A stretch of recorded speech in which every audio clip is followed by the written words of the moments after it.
इसमें तेलुगु समझ में नहीं आता అన్న వాళ్ళు చేయలేపండి. హిందీలో అడిగిన తెలుగు समझ में नहीं आता सबको आता అంటే తెలుగులో మాట్లాడాలా, హిందీలో మధ్య మధ్య పానీయం సమర్పయామి అట్లా హిందీలో మాట్లాడాలా అడగడం కోసం అడిగా. సంతోషం. అందరం కూడా ఈ యొక్క తెలుగు నేర్చుకున్నాం. దేశ భాషలందు లెస్ కాదు. ఆ తెలుగులోనే మనం చెప్పుకుందాము. హనుమంతుల వారు తన కోసం ఏం చేయలేదు, రాముల వారి కోసం చేశారు. మరి రాముల వారు ఎవరు?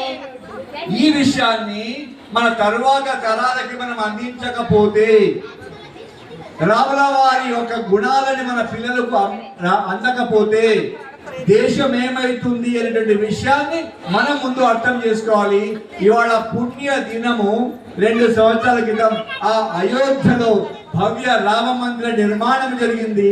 ఆ యొక్క దాన్ని పురస్కరించుకొని బహుశా మీ యొక్క కమిటీ వాళ్ళు 22 తిథి ప్రకారం కాదు, డేట్ ప్రకారంగా 22 జనవరి 2022 జరిగింది. 2 సంవత్సరాలు పూర్తయి కనుక ఆ అయోధ్య రామచంద్రుని తలుచుకుంటూ ఒకసారి అన్నాం, అయోధ్యాపతి రామచంద్రుడికి అయోధ్యకి వినిపించాలి.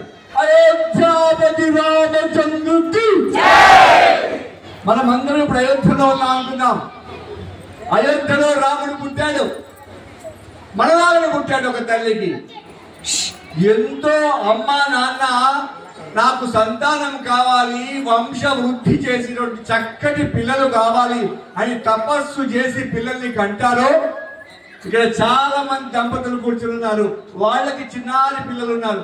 ఈ యొక్క సమావేశ ప్రాంగణానికి రాకుండా భవనాల పైన కూర్చొని వింటున్నటువంటి వాళ్ళు కూడా వాళ్ళ ఇళ్ల లోపల పిల్లల్ని కని ఉంటారు. నా కొడుకు ప్రయోజనాలు కావాలి, నా కొడుకు నా వంశం పేరు నిలబెట్టాలి అని ప్రతి ఒక్కరు భావిస్తారు కదా.